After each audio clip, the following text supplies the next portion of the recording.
Bismillahirrahmanirrahim. Alhamdulillahi rabbil alamin. Wa bihi nasta'in ala umuri dunya waddin. Wassalatu wassalam ala ashrafil anbiya wal mursalin Sayyidina wa habibina Muhammadin wa ala alihi wa sahbihi ajma'in. Qala al-musanniful imam Hujjatul Islam Abu Hamid Muhammad bin Muhammad Al-Ghazali rahimahullah wa nafa'ana bi ulumihi fid dharain amin. Fa amma ma dzakarnahu fa huwa tafakkurun bi imaratil batin liyasluha lil qurbi wal wisal. Fa idza dayya'a jami'a umurihi bi islahi nafsihi famata yatana'amu bil qurbi. Walidzalika kana al-Khawwas yaduru bil bawadi falakiyahu al-Husain bin Mansur wa qala fima anta qala aduru bil bawadi uslihu hali fit tawakkul. Faqala al-Husain afnaita umraka bi imrani batinika fa ainal fana'u fit tauhid wal fana'u fil wahidil haq huwa ghayatu maqsidit talibin wa muntaha na'imis siddiqin. Wa amma tanazzuhu anis sifatil muhlikat fayajri majral khuruji anil iddati fin nikah. Wa ammal ittisabu bis sifatil munjiyat wa sairit ta'at fayajri majri tahyiatil mar'ati jihaziha wa tanzibiha wajhaha wa mashtiha sya'raha litasluha bidzalika liliqa'i zawjiha. Fa in istaghraqat jami'a umuriha bi tabri'atir rahim wa tazyinil wajh kana dzalika hijaban laha an liqa'il mahbub ila akhir.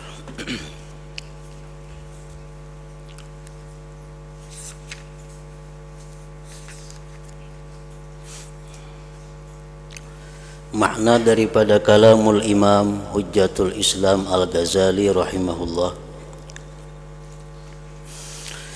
Maka adapun apa yang telah kami sebutkan,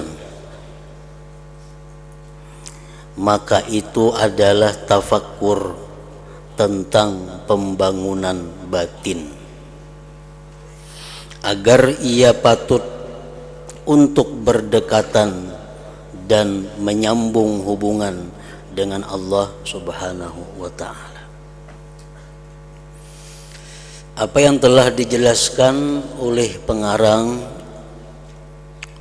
tentang tafakkur supaya bisa bertobat, bertafakkur agar dapat khauf takut kepada Allah, bertafakkur agar bisa ikhlas dalam beramal, bertafakkur agar bisa mahabbah cinta kepada Allah.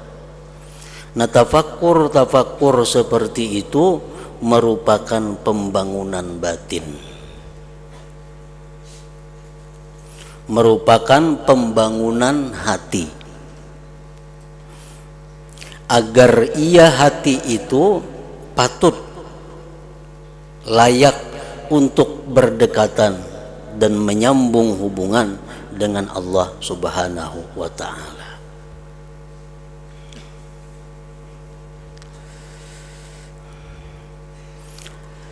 Maka apabila menyia-nyiakan semua umurnya untuk memperbaiki dirinya, maka kapan ia merasa nikmat, merasa lezat dengan berdekatan dengan Allah Subhanahu wa ta'ala?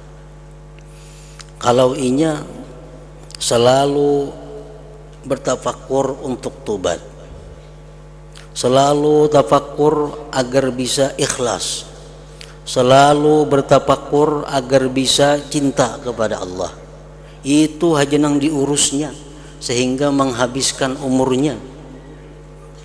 Kapan inya bisa bersenang-senang, berlezat-lezat di dekat Allah Subhanahu wa ta'ala?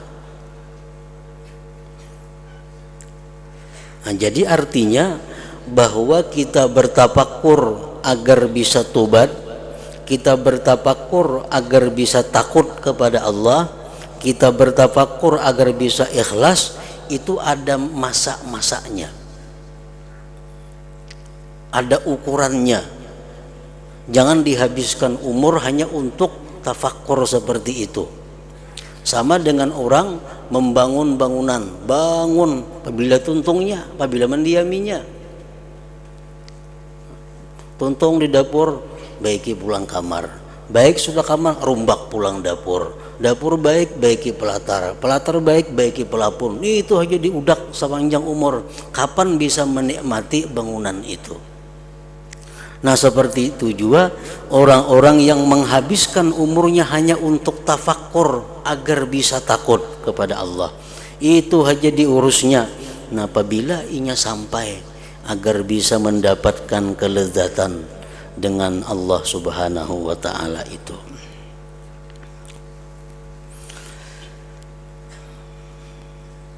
Jadi mesti ada target, ada waktu yang diusahakan dengan amaliyah hati seperti tafakur tadi. Maka apabila menyia-nyiakan semua umurnya untuk memperbaiki dirinya, maka kapan ia merasa nikmat dengan berdekatan kepada Allah Subhanahu wa ta'ala? Karena itulah Ibrahim Al-Khawas berkeliling di desa-desa. Lalu ia dijumpai oleh Al-Husain bin Mansur dan berkata, si Husain ini, sedang apa kamu keliling-keliling di desa-desa itu? Ibrahim Al-Khawas menjawab, saya berkeliling di desa-desa untuk memperbaiki keadaanku pada tawakal. Nah, jadi Husain ini si Ibrahim Al-Khawas ini selalu mengembara dari tempat ke tempat yang lain. Untuk apa? Untuk menguji sampai di mana tawakalnya kepada Allah. Begitu bertemu dengan Al-Husain bin Mansur, sedang apa engkau keliling-keliling ini? Ujar Sidin, untuk memperbaiki tawakal. Karena membagana di kota aja, kada tahu tawakal seorang bujur atau kada, sampai atau kada. Lalu Al-Husain berkata, kamu habiskan umurmu dalam membangun batinmu. Ikam habiskan umur untuk mengurus batin, untuk mengurus hati. Maka di manakah menghabiskan umurmu pada fana dalam tauhid? Ada tertinggal tuh. Maka di manakah menghabiskan umur pada fana dalam tauhid? Artinya kalau ikam macam ini hanya keliling-keliling untuk menguji tawakal ikam, apabila ikam dapat rasanya kayak orang yang fana dalam tauhid. Padahal fana dalam tauhid itu merupakan sesuatu tujuan puncak dari seseorang yang ingin mengenal Allah Subhanahu wa ta'ala. Maka fana pada yang maha esa lagi maha benar adalah puncak tujuan orang-orang yang menuntut dan akhir kenikmatan orang-orang yang siddiq.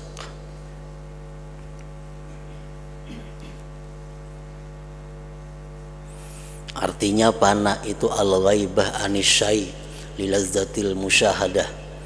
Sebagian ulama mengatakan bahwa pengertian fana itu adalah dia hilang dari sesuatu karena kelezatan menyaksikan sesuatu.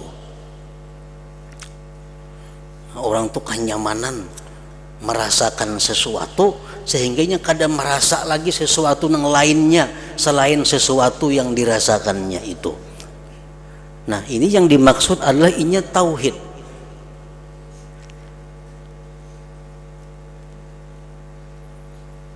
Inya memandang, inya musyahadah tentang umpamanya perbuatan Allah Subhanahu wa ta'ala. begitu nikmatnya, begitu indahnya, begitu lezatnya dia memandang tentang perbuatan Allah Subhanahu wa taala, sehingga dari yang lain-lainnya inya kadang merasakan lagi keberadaannya. Yang dia saksikan, yang dia lihat hanya adalah perbuatan dari Allah Subhanahu wa taala. Nah, itu ngarannya adalah fana fit tauhid atau fana fil af'al. Nah, seperti itulah tujuan akhir daripada perjalanan seseorang yang ingin ma'rifat kepada Allah Subhanahu wa taala.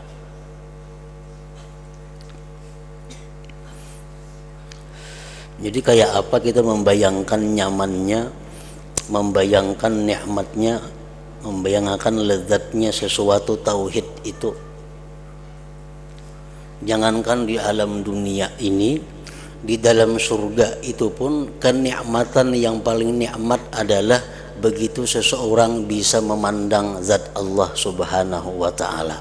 Itu kelezatannya kada bisa ditandingi dengan kelezatan-kelezatan yang lain. Nah, begitu seseorang hamba sudah sedang menyaksikan, sedang melihat keindahan daripada zat Allah itu, maka segala kenikmatan yang ada dalam surga hilang daripada pikirannya. Nah, itu di dalam surga. Dalam surga orang bisa melihat Allah dengan mata kepala. Nah, sedangkan di dalam dunia orang bisa menyaksikan Allah dengan mata hatinya. Nah, begitu lezatnya seseorang dengan mata hatinya itu menyaksikan tentang keesaan Allah, tentang perbuatan Allah, tentang sifat-sifat Allah, begitu asiknya, lezatnya dia menyaksikan itu, sehingga hilanglah segala apa yang ada di sekitarnya. Bahkan dia hilang daripada merasa keberadaan dirinya sendiri. Nah, itu yang disebut dengan fana. Fana itulah yang dicari oleh hamba yang ingin mengenal Allah. Dan fana ini kadakawa diusahai oleh kita. Karena fana itu semata-mata wahbatun minallah, pemberian daripada Allah. Kita makan wadai umpamanya, kayak apa nyamannya wadai itu, kayak apa lezatnya wadai itu. Amun kita dikiau orang masih mahirani, berarti kada seberapa nyaman lagi. Masih sadar ngarannya kita. Rahatan makan saling nyamanan dimakan. Dikatuk orang lawan mendengar aja lawan katukan tuh masih ada orang yang mengatuk, berarti masih belum panak ngarannya kita dalam menikmati kelezatan yang dimakan itu. Nah, orang-orang yang sudah diberi Allah bagaimana lezatnya, bagaimana nikmatnya fana dalam tauhid itu, dia kadang merasakan lagi, kadang menghiraukan lagi, kadang mendengarkan lagi selain Allah Subhanahu wa taala. Nah, jadi fana itu didapat oleh seseorang hamba yang sudah melalui tahapan-tahapan perjalanannya menuju Allah Subhanahu wa taala.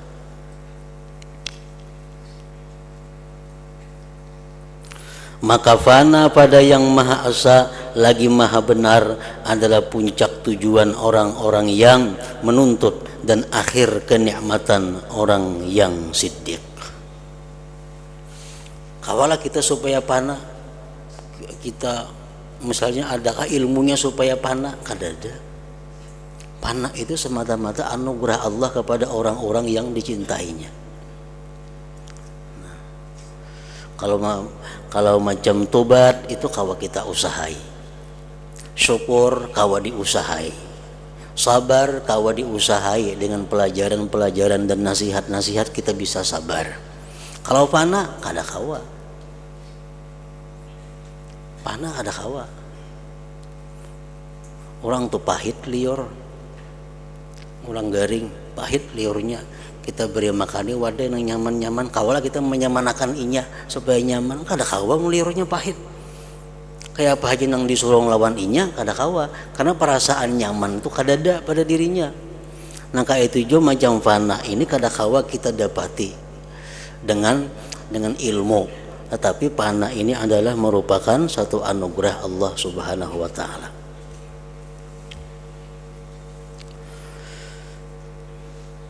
Al-Habib Abdullah Al-Idrus Al-Akbar menyatakan tentang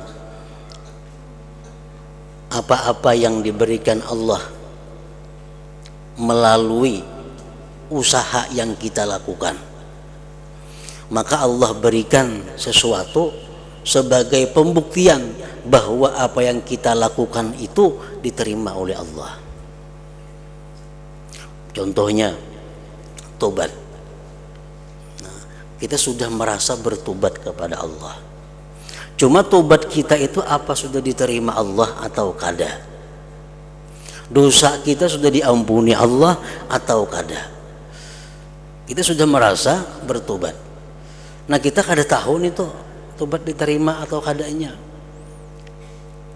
Al-Habib ini mengatakan bahwa orang-orang yang sudah mantap dalam tobatnya itu akan mendapat sesuatu daripada Allah yang disebut dengan mahabbatullah, cinta kepada Allah.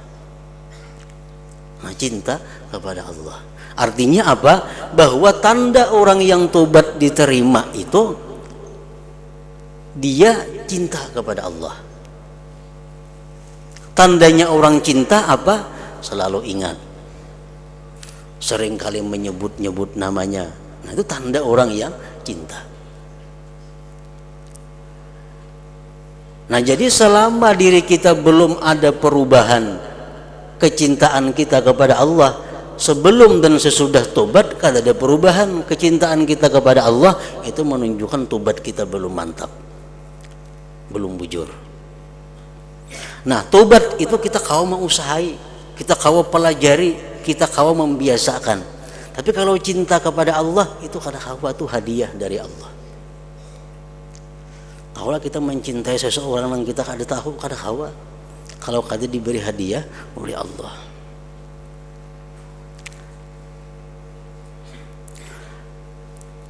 Nah, kemudian ujar beliau mengatakan bahwa termasuk dalam perjalanan seseorang manusia menuju Allah adalah dia wara. Wara ini ada ilmunya.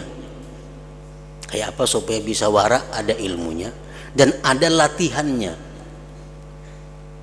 Kau diusahai. Nah, apakah sekarang kita ini bujur wara atau kada? Kalau kita bujur-bujur wara, Allah pasti memberi sesuatu yang merupakan bukti kebenaran waraknya kita. Apa buktinya itu? Syauqun ilallah, rindu kepada Allah. Nah, orang yang wara itu kepingin hendak berjumpa dengan Allah. Kada katuju lagi lawan hidup dalam dunia ini, hendak lakas bertemu dengan Allah. Jadi amun orang wara minta panjang umur, ada bujur lagi waranya. Karena bertemu Allah hanya di alam, bukan di alam dunia ini. Nah, wara bisa kita usahai, tapi rindu kepada Allah kada kawa kalau kada diberi oleh Allah Subhanahu wa taala. Yang ketiga contohnya zuhud. Zuhud itu mengutamakan akhirat daripada dunia. Itu kawa dipelajari, kawa dilatih, kawa diusahakan agar kita zuhud. Nah, cuma apakah sekarang ini kita sudah zuhud atau kada? Allah ada memberikan tanda yang sekaligus hadiah untuk kita kalau kita bujur-bujur zuhud. Apa hadiah yang diberikan Allah? Khusyuk. Khusyuk. Nah, khusyuk itu anugerah Allah.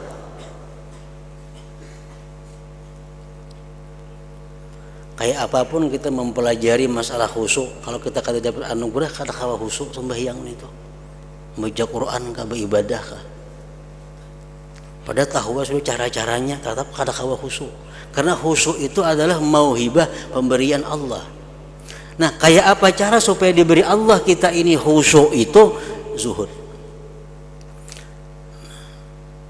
Seapa zuhudnya kita bisa dinilai daripada khusyuknya kita.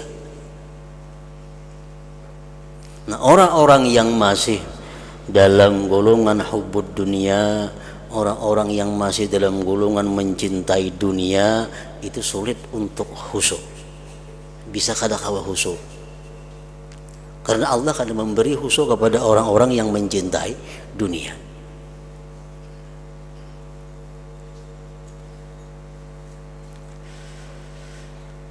Nah, contoh lain lagi, tawakal kepada Allah.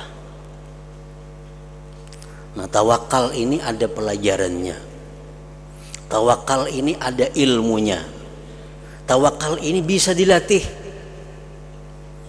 Nah, pelajari ilmu tawakal, kita latih diri kita untuk bertawakal kepada Allah.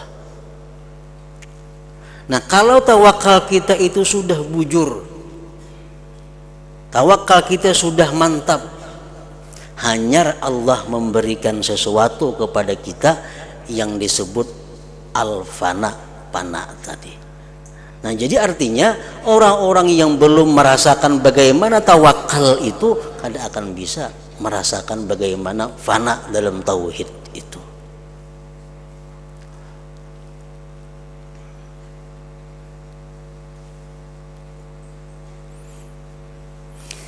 Nah, di sini Imam Ghazali mengatakan bahwa janganlah kita menghabiskan umur kita dengan mengusahakan supaya takut kepada Allah, mengusahakan supaya kita ikhlas, mengusahakan supaya kita bisa tawakal, mengusahakan jangan dihabiskan umur untuk itu.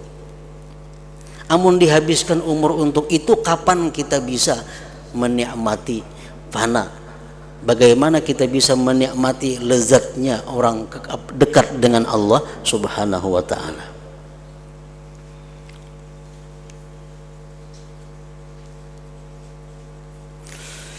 Adapun membersihkan diri dari sifat-sifat yang membinasakan, membersihkan diri dari sifat-sifat yang membinasakan, riya, sombong, dengki, maka itu berlaku seperti berlakunya keluar dari iddah dalam perkawinan.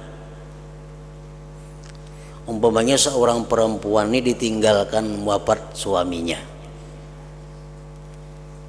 ditinggalkan wafat suaminya. Nah, kawalah perempuannya kawin pulang, kada kawa kalau kada beiddah dulu.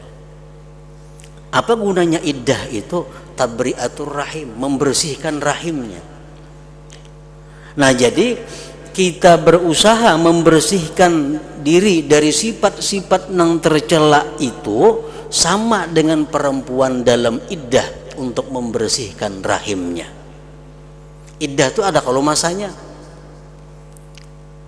Ada yang 3 bulan, ada yang 3 kali suci, ada 4 bulan 10 hari, ada masanya. Adapun bersifat dengan sifat-sifat yang menyelamatkan, perbuatan-perbuatan taat lainnya, maka itu berlaku seperti berlakunya persiapan seseorang perempuan akan perlengkapannya, pembersihannya akan wajahnya, dan penyisirannya akan rambutnya, agar ia pantas dengan demikian itu berjumpa dengan suaminya. Nah, perempuan yang sudah dilamar nih, perempuan yang sudah dilamar tapi masih dalam iddah wafat umpamanya, inya masih membersihkan rahim. Tuntung membersihkan rahim, hanya inya dihiasi, dibajui dengan baju nang baik, dikakamban nang baik, dipupuri pupur nang baik, diselindangi selindang nang baik. Untuk apa? Untuk pacang betatai lawan suaminya. Nah, itu perumpamaan orang-orang yang sedang menghias dirinya dengan ikhlas, menghias dirinya dengan ridha, dengan tawakal, dengan syukur, dengan sabar. Itu adalah perhiasan-perhiasan yang dipersiapkannya untuk berdekatan dengan Allah Subhanahu wa taala.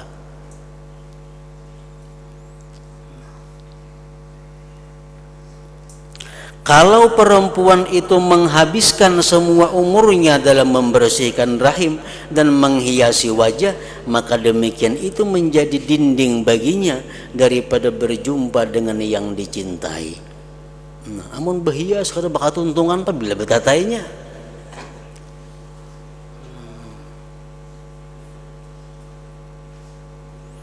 Nah, sama orang manusia yang selalu berusaha hendak ikhlas, berusaha terus menerus supaya dapat ridha, supaya dapat sabar. Itu aja yang dikaji, yang dijalankan.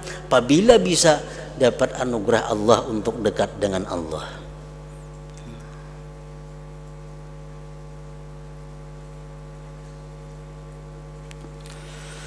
Maka begitulah semestinya kamu memahami jalan agama. Itulah jalan agama.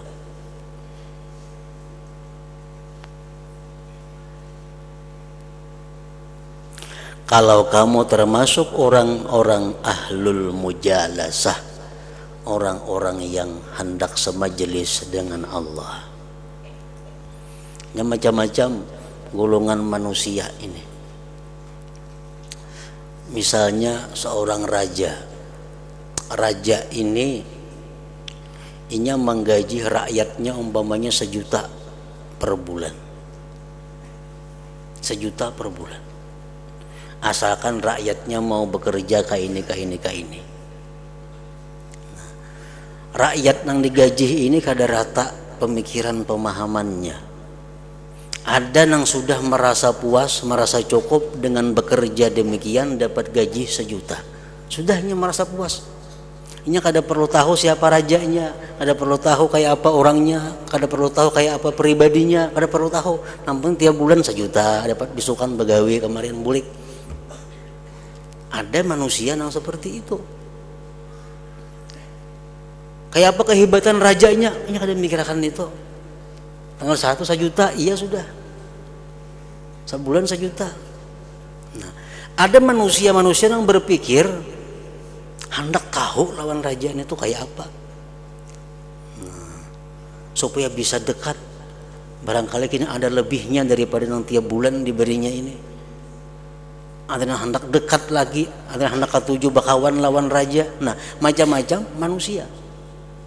Nah, kayak itu juga manusia dengan Allah Subhanahu wa taala ada yang punya prinsip yang penting mati jangan ke neraka, biar kada ke surga kada apa-apa.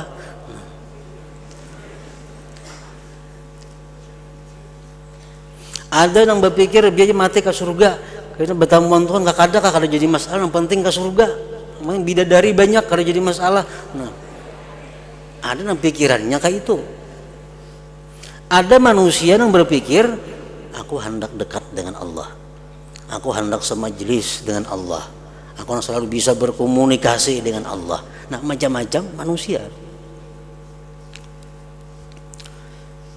Kalau kamu termasuk orang yang ahli mujalasah, nah hendak semajelis dengan Allah, nah pahami jalan agama. Dan kalau kamu itu seperti hamba yang jahat, yang tidak bergerak kecuali karena takut dari pukulan dan mengharapkan upah, kita hendak jadi nangka itu beribadah karena takutan, beribadah karena mengharap pahala, itu aja pikirannya. Maka ambillah beserta menyusahkan badan dengan amal-amal yang zahir. Ini nang beramal tu lapah, nang 10 rakaat tu rihuk awak yan itu. Kenapa? Karena beramal takutan bila kada beramal dipukul orang. Beramal itu kadang mau menikmati dengan pekerjaannya, karena beramalnya karena terpaksa.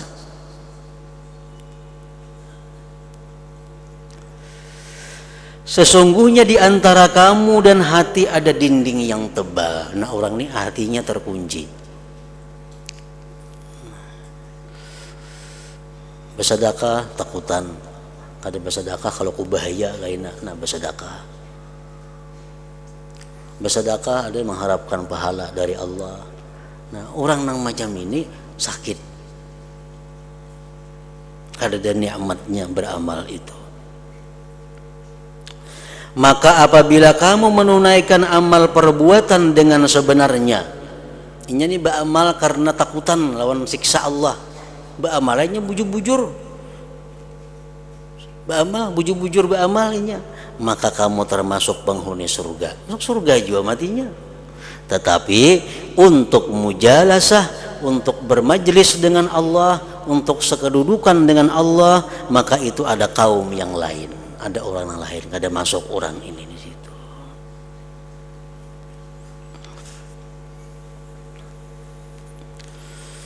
Maka apabila kamu telah mengetahui jalan pikir tentang ilmu-ilmu muamalah yang diantara hamba dan Tuhannya, nah, kita sudah mengetahui ilmu-ilmu muamalah. Ilmu muamalah dengan Tuhan itu artinya ilmu tentang tobat macam apa, ilmu tentang wara kayak apa, ilmu tentang zuhud macam apa, ilmu tentang syukur macam apa, ilmu tentang sabar macam apa, ilmu tentang khauf, raja, tawakal macam apa. Nah, sudah tahu nih tuh, maka semestinya kamu menjadikan demikian adat kebiasaanmu pagi dan sore. Maka janganlah kamu lalai dari dirimu dan dari sifat-sifatmu yang menjauhkan dari Allah Ta'ala dan keadaan-keadaanmu yang mendekatkan kepada Allah Subhanahu wa Ta'ala. Jangan lalai. Jadi kita mesti tahu apa sifat-sifat yang menjauhkan dari Allah, apa sifat-sifat yang mendekatkan kita kepada Allah. Nah, itu kita periksa pagi dan sore. Bahkan setiap murid semestinya ia mempunyai catatan yang ditetapkan padanya sejumlah sifat-sifat yang membinasakan, sejumlah sifat-sifat yang menyelamatkan, dan sejumlah perbuatan maksiat dan perbuatan-perbuatan taat, dan ia memeriksa dirinya atas catatan itu setiap hari.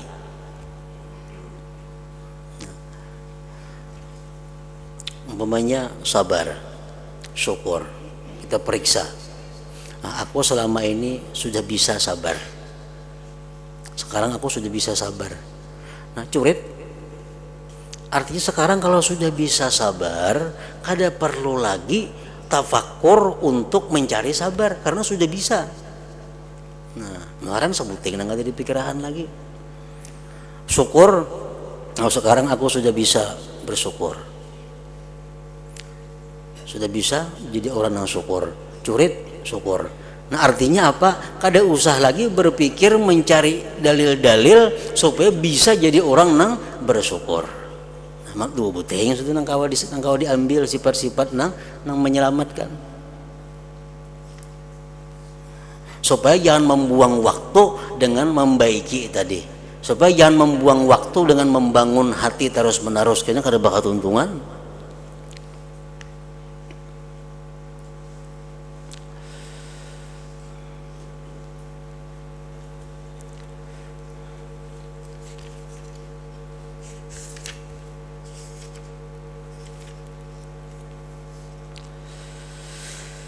Dan mencukupi baginya dari sifat-sifat yang membinasakan, memikirkan pada 10 perkara, 10 sifat. Nah, ini yang diperhatikan. Nang pagi sore kita lihati catatan kita, 10 sifat yang membinasakan, yang mencelakakan. Sesungguhnya kalau ia selamat dari 10 sifat itu, maka ia selamat dari lainnya. Yang 10 ini induknya, induk segala sifat maksiat, induk segala sifat tercela,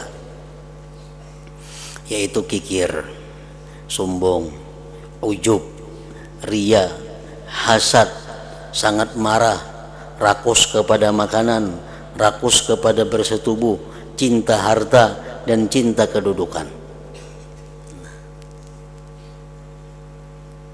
Itu yang diperiksa setiap pagi dan sore.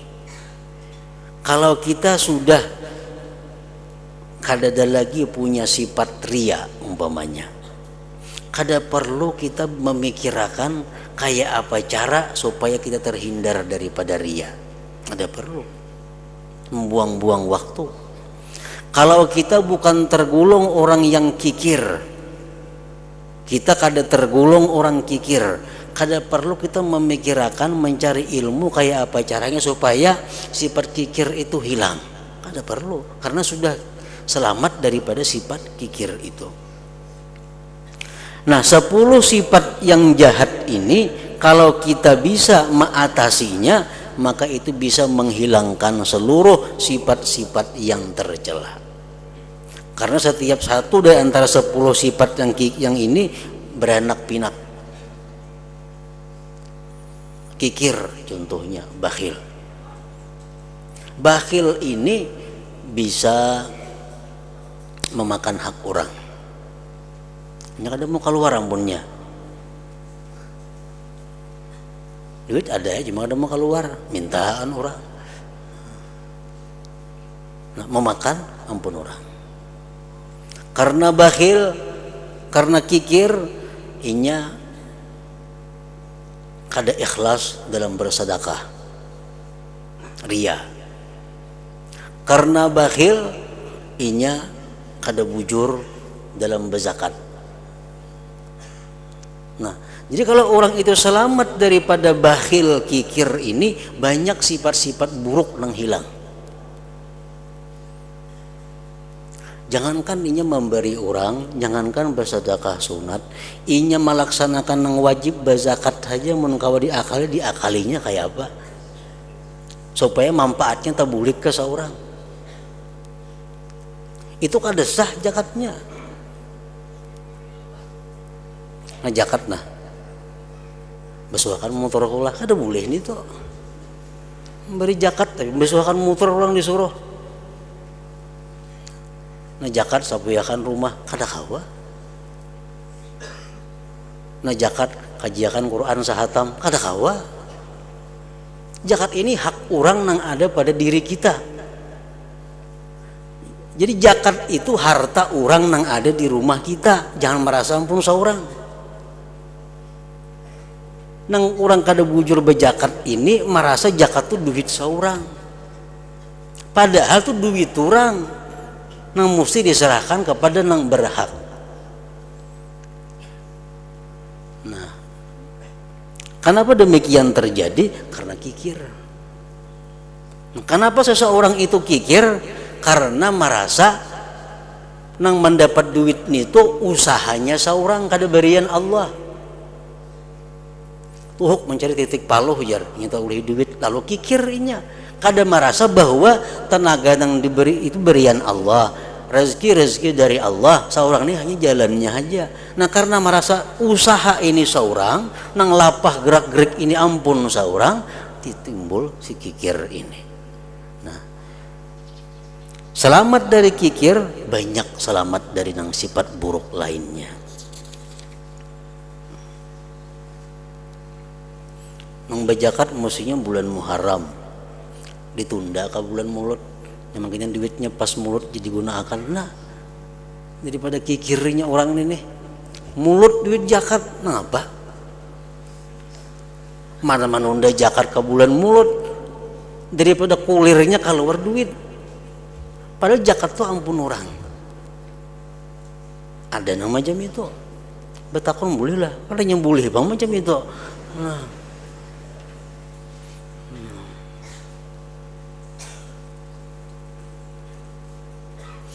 dalam batakon boleh duit zakat jadi haulakan ke kuitan. Mahal kuitan duit zakat juga. Kenapa nih itu? Kikirnya bang.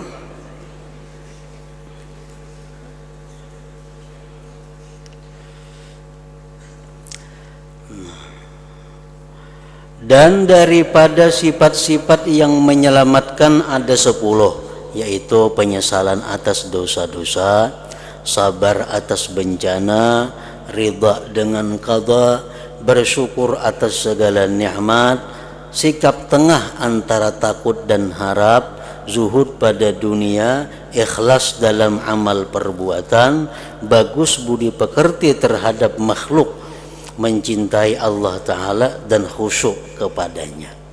Nah 10 sifat yang menyelamatkan itu kita catat. Nah mana kita belum kawa, belum bisa mendapatkannya, tafakur, cari dalilnya, cari ilmunya, kayak apa caranya supaya bisa jadi orang nang ridha, jadi orang nang sabar.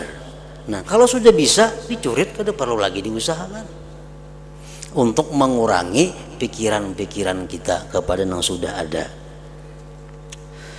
Nah maka inilah 20 macam sifat, yaitu 10 yang tercela dan 10 yang terpuji. Manakala ia dijaga dari sifat-sifat yang tercela satu sifat saja, maka ia menggariskan atas satu sifat itu di dalam catatannya dan ia meninggalkan berpikir padanya. Ini sudah selamat daripada kikir, curit. Tidak perlu lagi dipikirkan itu. Dan bersyukur kepada Allah Ta'ala atas terjaganya dari satu sifat itu, dibersihkan hatinya padanya. Dan ia tahu bahwa demikian itu tidak dapat sempurna kecuali dengan taufik Allah Ta'ala dan pertolongannya padanya. Kaulah kita menghilangi sifat yang tercela, kalau kada ditolong Allah kada kawa. Orang yang dulunya kikir jadi pemurah, kawalah kada kawa kalau kada ditolong oleh Allah. Dan jikalau Allah Ta'ala menyerahkan demikian itu atas dirinya, kita nih hendak membaiki diri, kada ditolong oleh Allah, niscaya tidak mampu menghapus sekurang-kurangnya sifat yang hina dari dirinya. Jadi kalau 10 sifat yang tercela, sabuting yang sudah kawa, curit, lalu ia menghadapi kepada 9 sifat yang tersisa. Kawa pulang sabuting gini curit 8, dan begitu seterusnya ia berbuat sehingga ia menggaris atas semuanya. Dan begitu pula ia menuntut dirinya dengan bersifat dengan sifat-sifat yang menyelamatkan. Apabila ia telah bersifat dengan sifat daripadanya seperti tobat dan penyesalan umpamanya, maka ia menggariskan atasnya dan ia menyibukkan diri dengan sisanya. Sifat yang menyelamatkan yang wajib ada pada diri kita ada 10 tadi Jisidin. Pertama tobat. Nah, kayak apa supaya kita ini terbuka tobat nih? Tafakur. Nah, tafakur supaya terbuka hati untuk tobat. Tafakur tentang dosa-dosa, bahayanya dosa. Kalau sudah tobat, kada usah lagi tafakur tentang tobat, karena sudah dapat tobat. Tafakur itu gunanya untuk mendapatkan tobat. Kalau sudah dapat tobat, buangi. 9 lagi sisanya. Dan inilah yang diperlukan oleh seorang murid yang bersungguh-sungguh. Adapun kebanyakan manusia dari golongan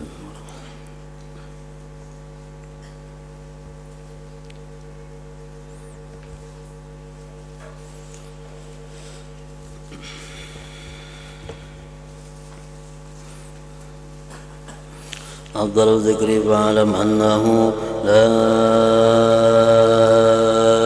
ilaha illallah Muhammadur Rasulullah, la ilaha illallah Muhammadur Rasulullah, la ilaha illallah Muhammadur Rasulullah, la ilaha illallah, la ilaha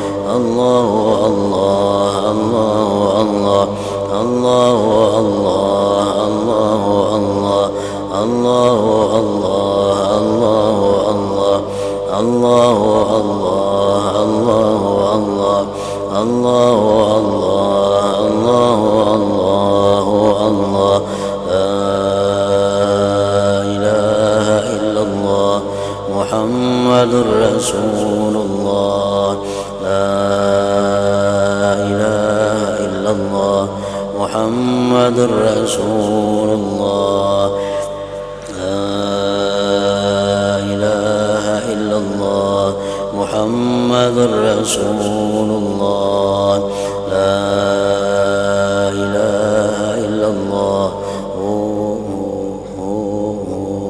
الفاتحة.